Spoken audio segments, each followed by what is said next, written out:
যারা বুথে বসে প্রাণ দিয়ে পোস্টার মারছেন, ব্যানার লাগাচ্ছেন, দেওয়াল লিখছেন, মিছিলে হাঁটছেন, তারাই তৃণমূল কংগ্রেসের আসল সম্পদ।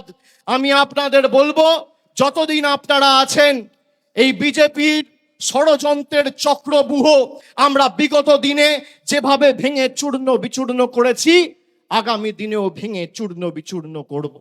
অনেকে সস্তায় খালি সংবাদ মাধ্যমে টিকে থাকবেন বলে দলের শৃঙ্খলা না মেনে অনেক কথা বলছেন, এগুলো করবেন না।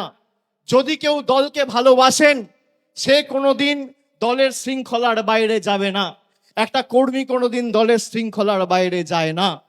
আমি এমএলএ, আমার কত ক্ষমতা, আমি দলের মুখপাত্র, আমার কত ক্ষমতা, আমি দলের সাংসদ, আমার কত ক্ষমতা, আমি টাউন চেয়ারম্যান, আমার কত ক্ষমতা দেখাতে গিয়ে আপনি দলকে ছোট করছেন।